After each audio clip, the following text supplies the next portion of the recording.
ایک نوجوان کے بارے میں اکثر کہا کرتا، ہمارے ساؤتھ کا تھا، بڑا بگڑا ہوا، ماں میرے پاس آئی تھی، کہہ رہی تھی اس کو سمجھا لے میں بیوہ ہوں، اس کا باپ بچپن میں مر گیا، یہ بچہ 2 سال کا تھا، میرا شوہر مر گیا، میں گھروں کی پتیلیاں مانج کر کے اس بچے کو بڑا کی ہوں، لیکن آج یہ اوباش بن گیا ہے، بدماشوں کی دوستی۔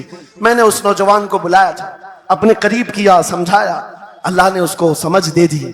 وہ لڑکا تھوڑا بہت سیدھے راستے پر آیا اور بنگلور گیا تھا کمانے کے لیے۔ میں نے کہا نوکری کر، تیری ماں کچھ نہیں چاہتی، وہ زندگی تو گزار چکی، اپنے ہاتھوں سے کمائی ہے، بس یہ چاہتی ہے کہ تیری کمائی کا ایک لقمہ کھا لے۔ اے نوجوان، کیا اپنی ماں کو اتنا بھی سکھ نہیں دینا چاہتا؟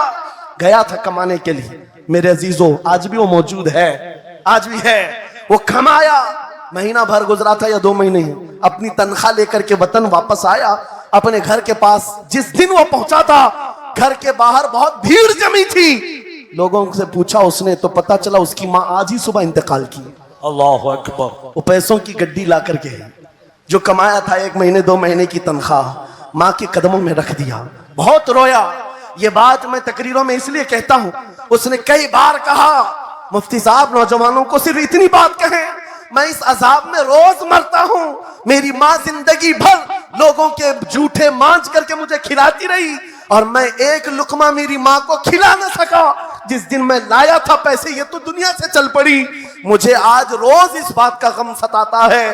آپ نوجوانوں سے خطاب کرتے ہیں، کم سے کم ان سے کہہ دیں کہ تمہارے ماں باپ زندہ ہیں، ہوش میں آ جاؤ، اپنے ہاتھوں سے ان کو کھلا تو سکو، ان کے ہاتھ پکڑ کر چلا تو سکو، اس لیے کہ دنیا کی عظیم نعمت ہے جس کا باپ زندہ ہے، جس کی ماں زندہ ہے، اس کے حق میں وہ دعا کر لیں۔ میرے آقا فرماتے ہیں نبیوں کی دعا امت کے برابر جو ہوتی ہے وہ باپ کی دعا بیٹے کے برابر ہوتی ہے۔